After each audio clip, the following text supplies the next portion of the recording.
Good morning વિદ્યાર્થી મિત્રો, કેમ છો? મજામાં? રોજનું રોજ તૈયાર કરતા જશો.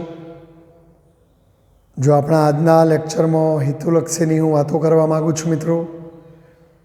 નીટ, ગુજકેટ, JEE, બોર્ડની એક્ઝામ, આ બધાની અંદર 50 ગુણનું બોર્ડની એક્ઝામમાં OMR આવે છે.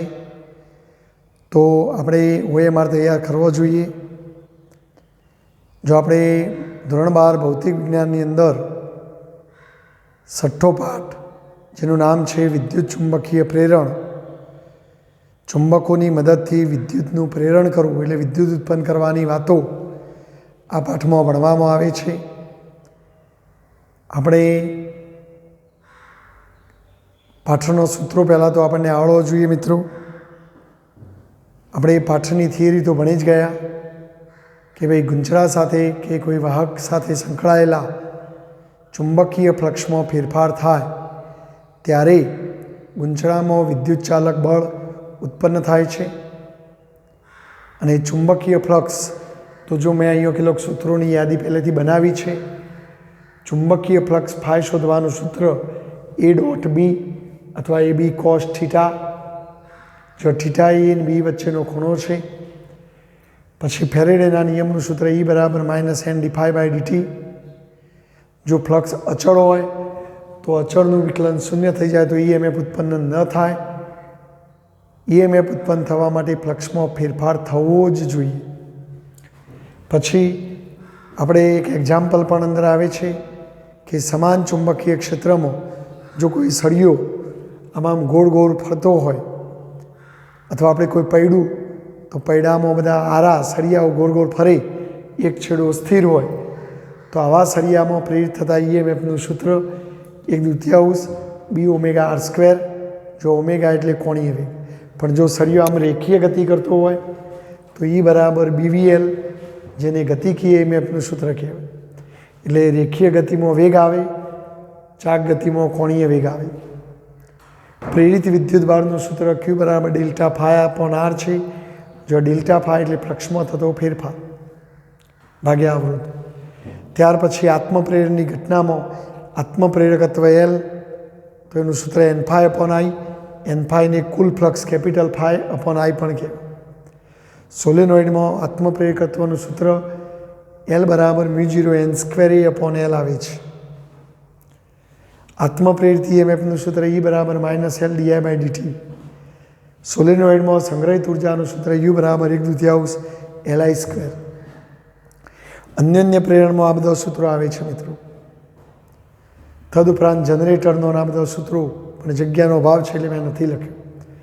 તો જો આ બધા સૂત્રોનો ઉપયોગ કરીને આપણે કેટલોક OMR જોઈએ મિત્રો. તો જો અહીં OMR નંબર 1, એક ગુંચળા સાથે સંકળાયેલું ચુંબકીય ફ્લક્સ φ બરાબર 6t² - 5t + 1, જેમાં સમય t આવે છે તો એ સૂત્ર અનુસાર આ ફ્લક્સ બદલાય છે.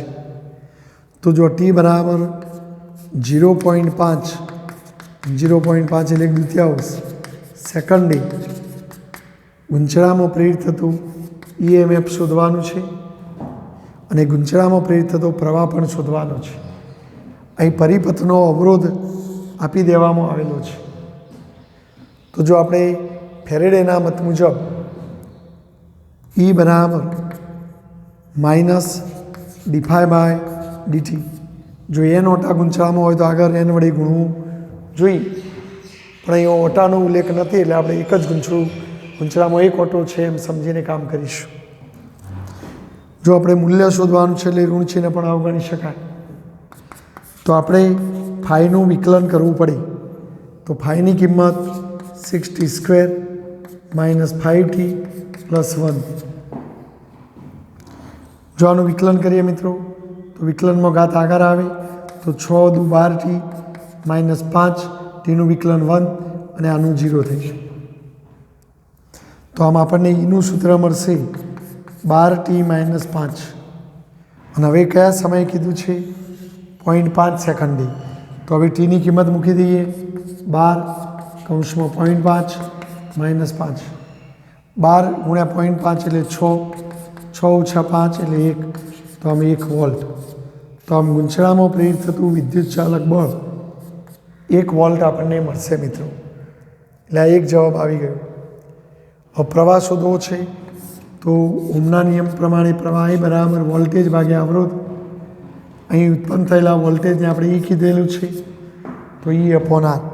બોલો એની કિંમત તમે શોધી કાઢી. 1, આરની કિંમત રકમમાં આપી છે 10 અને 1/10 એટલે 0.1 એમ્પિયર. તો આ રીતે તમે પ્રવાહ પણ શોધી શકો. તો આ OMR આ રીતે ગણવાનું રહેશે મિત્રો. જો હવે બીજું OMR ખાલી શબ્દોની મારામારી છે. એક ગુંચળા સાથે સંકળાયેલ ચુંબકીય ફ્લક્સ, ચુંબકીય ફ્લક્સ એટલે ફાય ના ફેરફાર, તો ફેરફાર એટલે ડી નો સમય દર, તો સમય દર કે એટલે ડી/dt જ કહેવાય.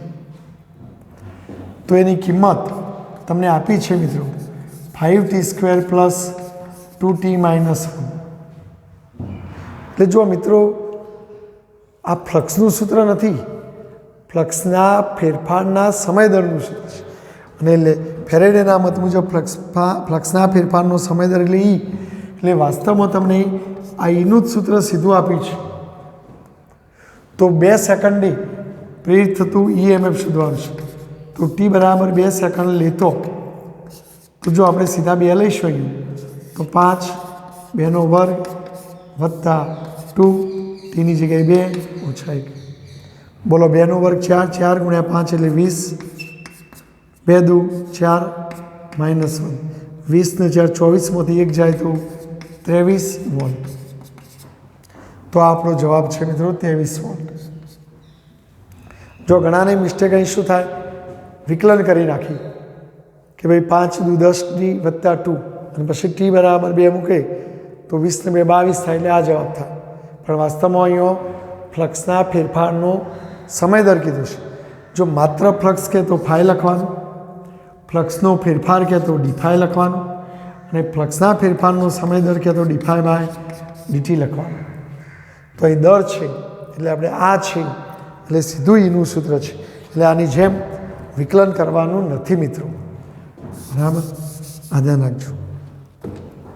ચલો ત્રીજું OMR જોઈએ. 1000 ઓટા, તો ઓટાની સંખ્યા આપણને આપી દીધી. આ ઓટાવાળી કોઈ કોઇલ, આ કોઇલમાં નિશ્ચિત સમયગાળામાં, ધારો કે તમારી પાસે આવું કોઈ કોઇલ છે, ગુંચળું છે. જો અત્યારે આપણા ગુંચળામાંથી કોઈ ક્ષેત્રરેખા પસાર થતી નથી અને પૃષ્ઠમાંથી પસાર થતી ક્ષેત્રરેખાની સંખ્યાને તે પૃષ્ઠ સાથે સંકળાયેલું ફ્લક્સ કહેવાય, તો શરૂઆતમાં ફ્લક્સ 0 છે. પણ હવે કહે છે કે કોઈ નિશ્ચિત સમયગાળામાં 5 ગુણ્યા 10⁻⁴ ક્ષેત્રરેખાઓ પસાર થાય છે આમાંથી. હવે આપણે યાદ કરો કે ગુંચળામાંના પૃષ્ઠમાંથી પસાર થતી ક્ષેત્રરેખાઓની સંખ્યાને ફ્લક્સ કહેવાય. અને હવે આ શરૂઆતનું ફ્લક્સ 0 હતું, પણ હવે આટલી ક્ષેત્રરેખાઓ પસાર થાય તો એને φ2 કહેવાય. તો 5 ગુણ્યા 10⁻⁴ આટલી ક્ષેત્રરેખાઓ પસાર થાય છે. તો હવે જો પહેલાં ફ્લક્સ 0 હતો અને હવે આટલું ફ્લક્સ મળે તો ફ્લક્સમાં ફેરફાર થાય. તો માઇકલ ફેરેડેના મત મુજબ વિદ્યુત ચાલક બળ ઉત્પન્ન થાય.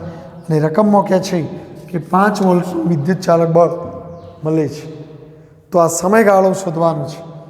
જે તમે સમયનો ગાળો dt અથવા ΔT લીધો હોય એ ગણી આપો. તો જો આપણે ફેરેડેનું સૂત્ર બરાબર E બરાબર -n dϕ/dt, ઋણ છે ને આપણે અવગણ્યું છે. તો જો આ સૂત્રને લખાય n dϕ એટલે φ2 - φ1 અને સમયગાળો dt. ચલો dt ને સૂત્ર કરતા બનાવો તો n φ2 - φ1 અપોન E.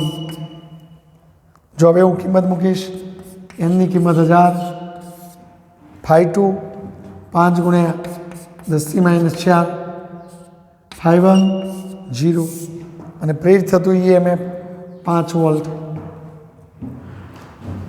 5 5 ઉડી જશે, આ 10⁻³ અને આ -4 એટલે 10⁻⁴ એટલે કે 0.1 સેકન્ડ.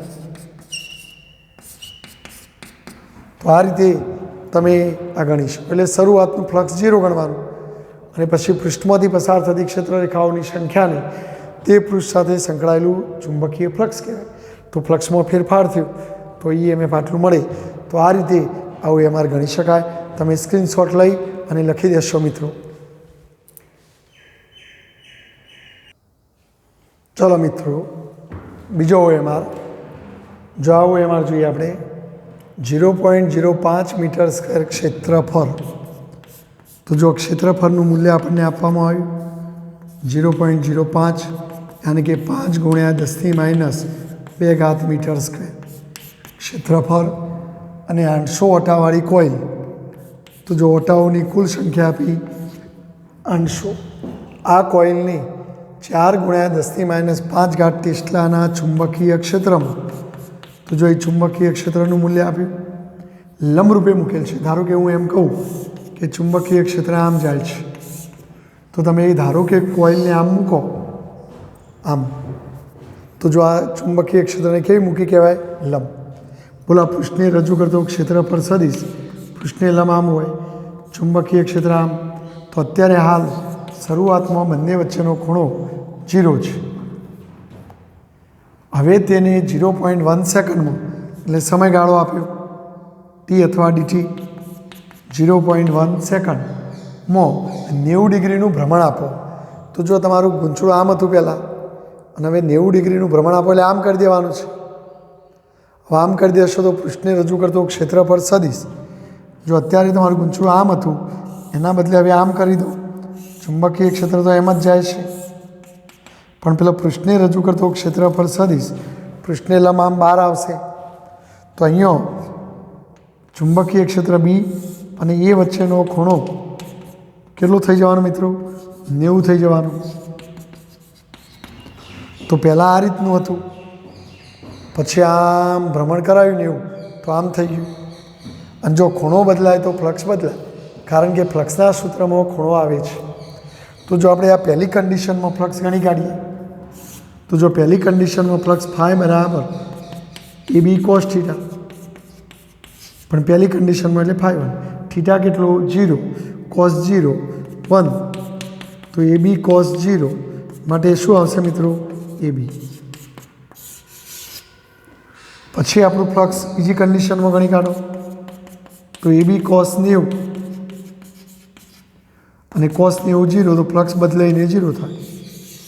તો જો આ પહેલાં વધારે ફ્લક્સ હતું પછી 0 થયું, એટલે ફ્લક્સમાં શું થયું? ફેરફાર. અને ફ્લક્સમાં ફેરફાર થાય તો EMF ઉત્પન્ન થાય. તો આ વિદ્યુત ચાલક બળ E શોધવાનું છે. તો E બરાબર -n dφ/dt. કોઈને ઋણ ચિહ્ન અવગણવું તો અવગણો, અને રાખવું હોય તો પણ વાંધો નથી. તો જો -n dφ તો ફ્લક્સમાં થતો ફેરફાર φ2 - φ1 અને dt એટલે એ માટેનો સમયગાળો. જો હું કિંમત મૂકું, બોલો n ની કિંમત 800, φ2 ની જગ્યાએ 0 એટલે જો આવું થશે -n 0 માઇનસ φ1 ની જગ્યાએ AB અને છેદમાં t માઇનસ માઇનસ પ્લસ એટલે આપણું સૂત્ર NAB/T થાય. n ની કિંમત 800, ક્ષેત્રફળની કિંમત 5 × 10⁻², B ની કિંમત 4 × 10⁻5, T ની કિંમત 0.8. સાદુરૂપ આપો, જવાબ આવી જશે 0.016 વોલ્ટ. તો આ રીતે અહીં ખૂણો બદલીને ફ્લક્સ બદલાય છે. તો આ રીતે જવાબ આવશે મિત્રો. જો હવે આ જોઈએ આપણે, એક વાહક ગુંચળા સાથે સંકળાયેલું ચુંબકીય ફ્લક્સ આટલું છે, તો પ્રેરિત EMF E વિરુદ્ધ સમય ટીનો આલેખ. તો જો E વિરુદ્ધ ટીનો આલેખ એટલે જે પહેલું લખ્યું હોય y અક્ષ ઉપર અને બીજું લખ્યું હોય x અક્ષ ઉપર, તો આનો આલેખ કેવો આવે? હવે જો આના ઉપર પહેલાં Eનું સૂત્ર બનાવો તો E બરાબર -dφ/dt. અહીં ઋણ ચિહ્ન હું અવગણું તો આનું વિકલન કરવાનું થશે મિત્રો. ફાઈની જગ્યાએ t² + 3t - 7, 2 ઘાત નીચે ઉતરે 3t વિકલન 3 માનું 0 થાય તો e બરાબર 2t પ્લસ 3. હવે જો એને y અક્ષ ઉપર લેવાનું છે એટલે એનું કામ y અક્ષ કરશે, ટીને x અક્ષ ઉપર લેવાનું છે તો ટી એક્સનું કામ કરશે. તો આ તો આપણા ગણિતના સૂત્ર y બરાબર mx પ્લસ c જેવું થયું. માટે e વિરુદ્ધ ટીનો આલેખ જેમ y વિરુદ્ધ xનો આલેખ સુરેખ એમ e વિરુદ્ધ ટીનો આલેખ સુરેખા. અને અહીંયા x અક્ષ ઉપરનો અંતરખંડ +3 છે તો આપણે x અક્ષ ઉપર 3 આગળથી પસાર થતો સુરેખ આલેખ આવશે. તો x બરાબર 3 આગળથી x એટલે ટીની અક્ષ આગળથી પસાર થતો સુરેખ આલેખ જોવા મળશે, જેનો ઢાર તો જો એમનું કિંમત 2 તો એ ઢાર બને તો m બરાબર 2 ઢાર બનશે. તો આમ ઢાર 2 મળશે અને x બરાબર 3 અથવા t બરાબર 3 આગળથી પસાર થતો સુરેખ આલેખ મળે. સહેલું જ હોય, ગણિતનો ઉપયોગ છે. જો આ એક હોય અમારે જુઓ મિત્રો, એક ગુંચરા સાથે સંકળાયેલું ચુંબકીય ફ્લક્સ ફાઈ બરાબર x_t² સૂત્ર વડે આપેલું છે. જો તમે t બરાબર 3 લો તો t બરાબર 3 સેકન્ડે પ્રેરિત થતું EMF 9 વોલ્ટ છે. તો આ x ની કિંમત શોધ્યા. તો જો આપણે આનું વિકલન કરીએ e બરાબર d∅dt.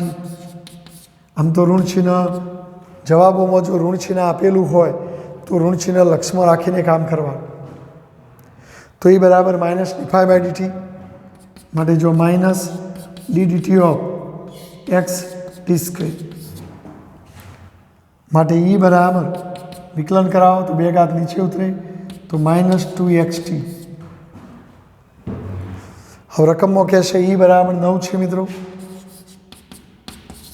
x ની કિંમત શોધવાની છે, t ની કિંમત 3 છે તો 3 દુ 6 તો 9 બરાબર -6x. માટે x બરાબર -9/6 એટલે -1.5. તો આપણો આ જવાબ થશે મિત્રો. x ની કિંમત મળી છે. જો બધી જ કિંમતો ધન આપેલી હોય તો ઋણ ચિહ્ન અવગણીને કામ કરવાનું, પણ જવાબ જોવાનો અંદર ઋણ હોય તો ઋણને લક્ષમાં રાખવું પડે ભાઈ, બરાબર. તો આ રીતે આ ગણી શકાય. ચલો સ્ક્રીનશોટ લઈ અને લખી દેશો મિત્રો. ચલો મિત્રો, જો અહીં થયું એ મારે બીજો લખેલો છે 7મું 8મું 9મું. જો પહેલાં આ લઈ લઉં, n ઓટાવાળું એક ગુંચળું કે ભાઈ આ એક ઓટો, બીજો ઓટો, ત્રીજો ઓટો, ચોથો આવ્યું n ઓટાવાળું ગુંચળું. દરેક ઓટા સાથે સંકળાયેલું ફ્લક્સ t સમયમાં, દરેક એટલે એક ઓટા સાથે સંકળાયેલું ફ્લક્સ પહેલાં ∅1 હતું અને એ t સમયમાં ∅2 થાય છે. એટલે જો એક ઓટા સાથે સંકળાયેલું ફ્લક્સ ∅1 માંથી ∅2 થયું, પણ કેટલા સમયમાં? t સમયમાં, એટલે સમયગાળો t છે. એટલે જો અહીં ફ્લક્સ બદલાય છે તો ફ્લક્સ બદલાય તો ગુંચળામાં EMF ઉત્પન્ન થાય અને EMFનું સૂત્ર -n d∅dt. ઋણ ચિહ્ન અવગણવું હોય તો અવગણી શકાય. d∅ એટલે ફ્લક્સમાં થતો ફેરફાર, અંતિમ ફ્લક્સ ઓછા પ્રારંભિક ફ્લક્સ, અને dt એટલે એ માટે લાગતો સમય. બરાબર છે. તો આપણને આવું સૂત્ર મળે મિત્રો. હવે જો ગુંચળાનો અવરોધ આપેલો છે તો આ પ્રેરિત થતો વોલ્ટેજ I અને અવરોધ આપેલો હોય તો I બરાબર વોલ્ટેજ ભાગ્યા અવરોધ. પણ આપણે એ વોલ્ટેજને E કીધેલું છે એટલે E/T. બોલો, એની જગ્યાએ તમે આ કિંમત મૂકી શકો, આપણે પછી મૂકીએ. તમને ગુંચળામાં પ્રેરિત થતો વિદ્યુત ભાર Q માગ્યો છે તો આપણે જાણીએ છીએ કે Q બરાબર IT. પણ I ની કિંમત કેટલી આવી મિત્રો? E/R × T. જો એની કિંમત તમે આ મૂકી શકો તો એની જગ્યાએ n ∅2 - ∅1 અપોન t. ચલો છેદમાં r અને આર t ઉડી જાય તો n ∅2 - ∅1 અપોન r. તો આમ ગુંચળામાં પ્રેરિત થતું વિદ્યુત ભાર જો ∅2 - ∅1 એટલે ઘણા લોકો ટૂંકમાં ∆ પણ કહેતા હોય છે અને આ છેદમાં r. તો આમ Q બરાબર n ∆ અપોન r. જો મેં અહીં પ્રેરિત વિદ્યુતભાર ક્યુનું સૂત્ર લખ્યું છે ડેલ્ટા ફાઈ. જો ગુંચળામાં n ઓટા હોય તો આગળ n વડે ગુણવાનું. એક ઓટો હોય તો n બરાબર 1 હોય તો પછી તમારું સૂત્ર આ થાય. તો આ ગુંચળામાં પ્રેરિત થતા વિદ્યુતભારનું સૂત્ર છે મિત્રો. રાઈટ. જો હવે આનો ઉપયોગ કરીને આ બે OMR તમને સમજાવીશું. 10 ઓહ્મ અવરોધ, તો જો ગુંચળાનો અવરોધ આપી દીધો છે 10 ઓહ્મ, આટલો અવરોધ ધરાવતા ગુંચળા સાથે સંકળાયેલા ફ્લક્સમાં ફેરફાર કરાવવાનો છે અને એની મદદથી પ્રેરિત થતો જે પ્રવાહ છે એ પ્રવાહ વિરુદ્ધ સમયનો તમને આલેખ દોરેલો છે, આકૃતિમાં દર્શાવેલો છે કે ભાઈ 0.1 સેકન્ડ ત્યારે I0 થાય છે અને 0 સેકન્ડે પ્રવાહ ચાર્જ છે. જો અહીંયા તો ઉગમ બિંદુ એટલે 0, તો આ ગુંચળા સાથે સંકળાયેલા ફ્લક્સનો ફેરફાર એટલે ડેલ્ટા ફાઈ તમારે શોધવાનું છે. રાઈટ. જો તમે આ સૂત્ર હાલ સાબિત કર્યું કે Q બરાબર N ફ્લક્સમાં થતો ફેરફાર ભાગ્યા અવરોધ R. જો અહીંયા કોઈ ઓટાનો ઉલ્લેખ નથી કર્યો એટલે ઓટો 1 લઈ લેવાનો, તો Q બરાબર ડેલ્ટા ફાઈ અપોન R થાય. તમારે ફ્લક્સમાં થતો ફેરફાર ગણવો છે તો ડેલ્ટા ફાઈ બરાબર QR થાય. પરંતુ Q બરાબર શું? તો Q બરાબર IT. તો Q બરાબર IT ઇન્ટુ R. અરે R એમના એમ અને Qની જગ્યાએ IT. હવે જો પ્રવાહ વિરુદ્ધ સમયનો આલેખ છે મિત્રો, આ બાજુની લંબાઈ I કહેવાય, આ T છે. જો આ ત્રિકોણ બને છે તો આ ત્રિકોણનું ક્ષેત્રફળ એ y અને ટીના ગુણાકાર જેટલું, I અને ટીના ગુણાકાર જેટલું થાય. તો IT બરાબર શું? તો IT એટલે આ અને આ બાજુ, IT એટલે ત્રિકોણનું ક્ષેત્રફળ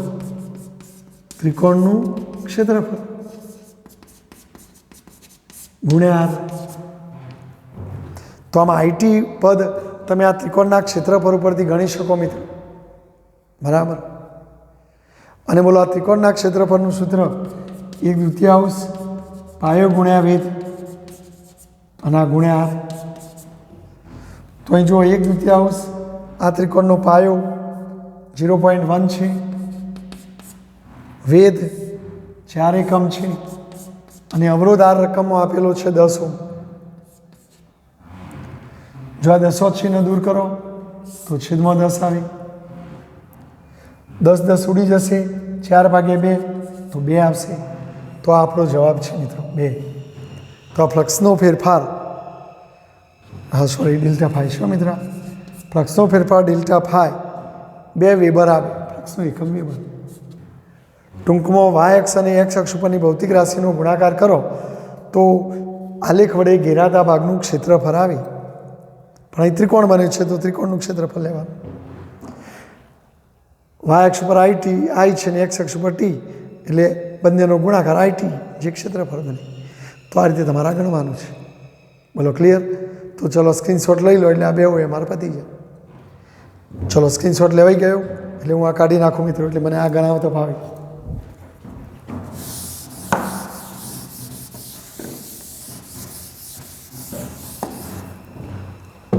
જો 40 ઓટાવાળું ગુંચળું છે, 40 ઓટા થતાં આટલું ક્ષેત્રફળ, તો ક્ષેત્રફળ એ 4 સેન્ટીમીટર સ્ક્વેર. મીટર કરો મિત્રો, 4 × 10⁻⁴ મીટર સ્ક્વેર. ક્ષેત્રફળ ધરાવતું એ ગુંચળું ચુંબકીય ક્ષેત્રમાં છે. એટલે ધારો કે તમારું આ ગુંચળું કોઈ ચુંબકીય ક્ષેત્રમાં છે, ધારો કે ચુંબકીય ક્ષેત્ર B હોય, ગુંચળાના પૃષ્ઠનું ક્ષેત્રફળ A હોય, તો આ ગુંચળા સાથે સંકળાયેલું ફ્લક્સ ફાઈ બરાબર AB cos θ. શરૂઆતમાં જો ગુંચળો આ રીતે છે તો હું θ0 લઉં તો cos 0 બરાબર 1, એટલે ફ્લક્સ ફાઈ બરાબર AB થાય. આને આપણે શરૂઆતનું ફ્લક્સ કહીશું. તો આમ શરૂઆતમાં ફ્લક્સ આપણને મળશે, શરૂઆતમાં ફ્લક્સ આપણને કંઈક મળશે જેને આપણે AB કહીએ. બરાબર. હવે શું કહે છે? આ ગુંચળાને ચુંબકીય ક્ષેત્રમાંથી એકાએક બહાર ખેંચી લો તો આ ગુંચળાને બહાર લાવી દો તો હવે અહીં તો જો ચુંબકીય ક્ષેત્ર નથી તો ફ્લક્સ ફાઈ બરાબર એ બી કોસ થીટા મુજબ ચુંબકીય ક્ષેત્રમાંથી બહાર લાવો તો બીની કિંમત 0 થઈ જાય, માટે ફ્લક્સ 0 થઈ ગયું. તો જો આપણું ફ્લક્સ બદલાઈ નહીં 0 થઈ ગયું તો ફ્લક્સ પહેલાં એ બી હતું અને હવે 0 થઈ ગયું. તો આ ફ્લક્સમાં ફેરફાર થયો મિત્રો. અને બહાર ખેંચી કાઢતો બહાર ખેંચી લેતો 2 × 10⁻⁴ કુલમ વિદ્યુત ભારનું વહન થાય છે. તો જો વિદ્યુત ભાર આપ્યો 2 × 10⁻⁴ કુલમ. જો ગુંચળાનો અવરોધ R 80 ઓહ્મ હોય તો ચુંબકીય ઘનતા અથવા ચુંબકીય ક્ષેત્ર બી શોધો. તો જો પહેલાં ફ્લક્સ હતું અને ફ્લક્સ 0 થયું એટલે ફ્લક્સમાં ફેરફાર થયો. તો હમણાં જ આપણે પેલું પ્રેરિત વિદ્યુત ભારનું સૂત્ર ભણી ગયા Q બરાબર N delta phi upon R. જો ડેલ્ટા ફાઈ એટલે ફ્લક્સમાં થતો ફેરફાર, અંતિમ ફ્લક્સ ઓછા પ્રારંભિક ફ્લક્સ અપોન R. બોલો φ2 ની કિંમત 0, 0 માઇનસ φ1 ની કિંમત એ બી અપોન R, માટે માઇનસ NAB અપોન R. જો એ બધા જવાબો ધન જ છે એટલે આપણે ઋણ ચિહ્ન અવગણી નાખીશું, પછી ઋણ ચિહ્ન અવગણીશું. આપણને બી શોધવામાં રસ છે તો બીને સૂત્ર કરતા બનાવો તો QR અપોન NA થશે મિત્રો. અહીં ઋણ ચિહ્ન મેં અવગણ્યું. ચલો ક્યુની કિંમત રકમમાં આપી દીધી છે 2 × 10⁻⁴. આરની કિંમત 80, ઓટાની સંખ્યા 40, ક્ષેત્રફળની કિંમત 4 × 10⁻⁴. કેલ્ક્યુલેટરથી સાદુરૂપ આપીએ તો આ જવાબ 1 ટેસ્લા આવે છે. તો આ તમારો જવાબ છે મિત્રો. રાઈટ. આ માઇનસ તો મતલબ ઊંધી દિશામાં પ્રવાહ પ્રેરિત થતો હશે એટલે ઋણ ચિહ્ન અવગણી કાઢવાનું. આ તમારો જવાબ છે. તો આ રીતે તમે આ OMR ગણી શકો મિત્રો. સ્ક્રીનશોટ લઈ લેશો. ચલો મિત્રો જો એ આડછેદનું ક્ષેત્રફળ ધરાવતો ચોરસ, ધારો કે એક ચોરસ છે જેના આડછેદનું ક્ષેત્રફળ કેપિટલ A છે. આ ગુંચળાનું આ પૃષ્ઠ સાથે ચુંબકીય ક્ષેત્રની તીવ્રતા બી આલ્ફા ખૂણો, જો પૃષ્ઠ એટલે આ સપાટી, તો આ સપાટી સાથે દાખલા તરીકે તમે આ રીતે લીધી હોય આ સપાટી, તો આ સપાટી સાથે ચુંબકીય ક્ષેત્ર આલ્ફા ખૂણો બનાવે છે. એટલે આરે ખૂણો તમને આપી દેવામાં આવેલો છે એમ. આ વાક્ય સમજવાનું, આલ્ફા ખૂણો બનાવે એમ મૂકેલ છે. તો આ ગુંચળાના પૃષ્ઠ સાથે સંકળાયેલું ચુંબકીય ફ્લક્સ શોધો. હવે આપણે ચુંબકીય ફ્લક્સનું સૂત્ર જાણીએ છીએ. ફ્લક્સ ફાઈ બરાબર AB cos થીટા. જો થીટા એ એન બી વચ્ચેનો ખૂણો, તો જો બીની દિશા તો આપેલી છે, હવે એની દિશા કઈ? તો ગુંચળાના પૃષ્ઠને રજૂ કરતા ક્ષેત્રફળની દિશા પૃષ્ઠને લંબ હોય મિત્રો. તો આ એની દિશા આમ હોય તો તમારે એન બી વચ્ચેનો ખૂણો એટલે આ થીટા એને આલ્ફા તમારે શોધવાનું છે. તો અહીં થીટા બરાબર શું થશે? તો જો આખો ખૂણો 90, 90માંથી આલ્ફા બાદ કરું તો થીટા વધે. અહીં થીટા બરાબર 90 - આલ્ફા થશે. માટે ફ્લક્સ ફાઈ બરાબર AB cos 90 - આલ્ફા, માટે AB sin આલ્ફા. 90 - 90 આવે એટલે કોસનું સાઇન થઈ જાય. આપણે 11માં ભણેલા કે AB cos થીટા હોય તો A ડોટ B થાય, એનું મૂલ્ય કહેવાય. એ રીતે AB sin theta A cross B, અને આપણે દિશા દર્શાવતો એકમ સદીને એકમ સદીશના લેતો મૂલ્ય કહેવાય. તો આ AB sin આલ્ફા છે મિત્રો. તો આપણે આને શું લખી શકીએ? A સદીશ ક્રોસ B સદીશનું મૂલ્ય. તો ફ્લક્સનું સૂત્ર આવું થાય મિત્રો. એટલે આપણો આ જવાબ આવશે. જો એ કોસ આવતું હોય તો ડોટ ગુણાકાર આવત. બરાબર, તો આપણો જવાબ આ છે. જો આ હોય અમારે જુઓ 2 સેન્ટીમીટરની લંબાઈ વાળો ચોરસ. ધારો કે આપણી પાસે આવો એક ચોરસ છે અને આ ચોરસની બાજુની લંબાઈ 2 સેન્ટીમીટર, એટલે ક્ષેત્રફળ શોધી શકાય. લંબાઈનો વર્ગ 2નો વર્ગ 4 સેન્ટીમીટર સ્ક્વેર, યાની કે 4 ગુણ્યા 10⁻²² મીટર સ્ક્વેર. આ ચોરસને સમક્ષિતિજ સપાટી પર ઊભો મૂકેલો છે. તો જો સપાટી સમક્ષિતિજ એટલે આડી અને એના ઉપર આમ ઊભો મૂક્યો, તો આ ચોરસને મેં સમક્ષિતિજ સપાટી પર ઊભો મૂકેલો છે. આ ચોરસને લંબ ઉર્ધ્વ દિશા સાથે 30ના ખૂણે, તો જો આપણે ઉર્ધ્વ એટલે ઊભી દિશા દોરીએ, તો આ ઊભી દિશા સાથે આ ચોરસને આમ લંબ રૂપે ઉર્ધ્વ દિશા સાથે 30ના ખૂણે, અહીં 30નો ખૂણો બને એ રીતે 30ના કોણે અંદરની દિશામાં 0.4 ટેસ્લાનું ચુંબકીય ક્ષેત્ર લગાડેલું છે. આ રીતે મિત્રો, બરાબર. તો ચુંબકીય ક્ષેત્ર આમ લગાડેલું છે. કદાચ કોઈ વિદ્યાર્થી કે નહીં સાહેબ મારે આમ આકૃતિ દોરવી છે, કશો વાંધો નહીં. જો આપણો ચોરસ તો ઊભો મૂકેલો છે આ ઉર્ધ્વ દિશા સાથે, અહીંથી એક ચુંબકીય ક્ષેત્ર કેટલા ખૂણે, આ ઉર્ધ્વ દિશા સાથે 30 ડિગ્રીના ખૂણે અંદરની દિશામાં ચુંબકીય ક્ષેત્ર લગાડેલ છે. તો આ ક્ષેત્ર આ ચોરસ સાથે સંકળાયેલું ફ્લક્સ શોધો. હવે બોલો, પૃષ્ઠને રજૂ કરતો ક્ષેત્રફળ સદિશ પૃષ્ઠને કેવું હોય, લંબ હોય. તો જો આ ચુંબકીય ક્ષેત્ર અને એ બી વચ્ચેનો ખૂણો આરે થાય ભાઈ 60, તો આપણે ગણતરીમાં θ બરાબર 60 લેવાનો. બરાબર, રાઈટ. તો જો કદાચ કોઈ અંદરની તરફ જતું ચુંબકીય ક્ષેત્ર આમ લે, તો પછી આ ખૂણો થાય. બરાબર, પણ આપણે આમ લઈએ એનો, ચલો અહીંથી જ અંદર જતું એવું વિચારીએ, અથવા આમથી લાવો, કોઈ વધુ નહીં, 60. તો ફ્લક્સ શોધવાનું છે. તો જો આપણે ફ્લક્સનું સૂત્ર કહ્યું એ બી cos θ, અહીં θ કેટલો આવશે, 60 આવશે મિત્રો, cos 60, અને cos 60 બરાબર 1/2 એટલે AB/2 આવે. જો એની કિંમત 4 ગુણ્યા 10⁻², બીની કિંમત 0.4 અને છેદમાં 2, સાદુરૂપ આપો તો જવાબ આવશે 8 ગુણ્યા 10⁻5 વેબર. રાઈટ. તો આ રીતે તમારો દાખલો, એટલે અહીં ભૂલ ઉર્ધ્વ દિશા સાથે 30, એટલે આ ઊભી દિશા સાથે 30 ચુંબકીય ક્ષેત્ર, પણ ક્ષેત્ર આપણે θ એ બી વચ્ચેનો ખૂણો લેવાનો. એ તો કેવું હોય, પૃષ્ઠને લંબ હોય. તો પૃષ્ઠને રજૂ કરતો ક્ષેત્રફળ સદિશ પૃષ્ઠને લંબ હોય, તો એની સાથે જે ખૂણો બનાવી θ કે, તો 90માંથી 30 બાદ કરીને 60 લખવું પડે, તો આ જવાબ થાય. રાઈટ.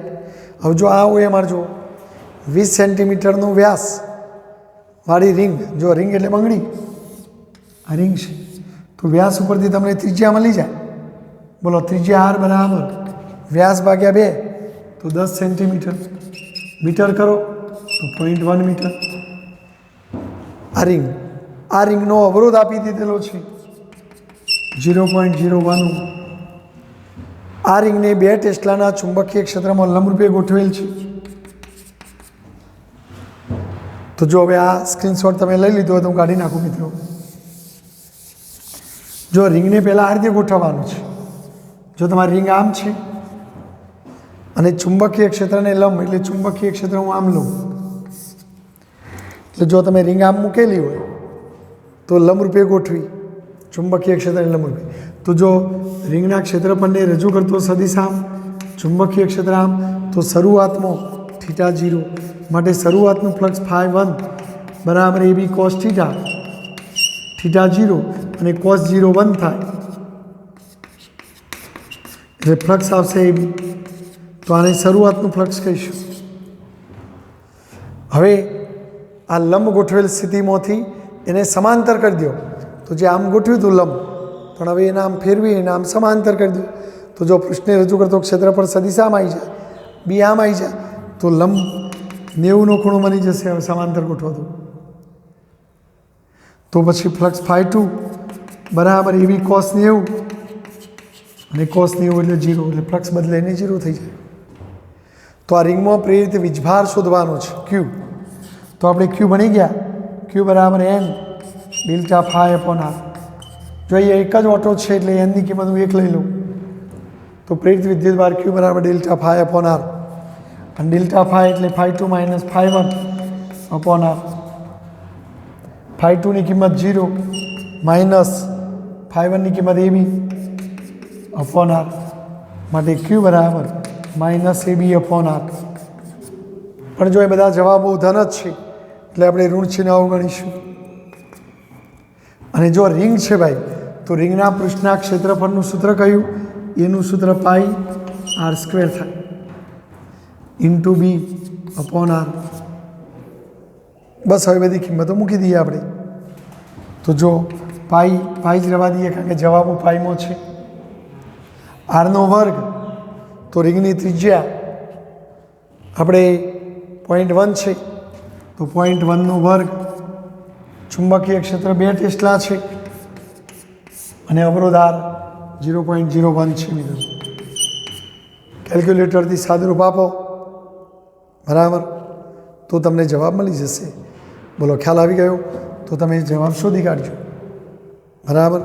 તો જો 20 સેન્ટીમીટર વ્યાસ ઉપરથી ત્રિજ્યા સુધી અવરોધ આપેલો છે, 2 ટેસ્લાનું ચુંબકીય ક્ષેત્ર છે, પણ લંબ સ્થિતિમાંથી સમાંતર કરી દો તો ખૂણો 0માંથી 90 થઈ જાય તો ફ્લક્સ બદલાઈ જાય. પછી આ રીતે ગણવા તમારે. તો આ રીતે આ OMR ગણવાનું. તો આ ફ્લક્સના સંદર્ભમાં આ ટાઈપનો બધા OMR પૂછી શકાય. તો તમે બધા તૈયાર કરી દેજો મિત્રો. સ્ક્રીનશોટ લઈને લખી દેશો.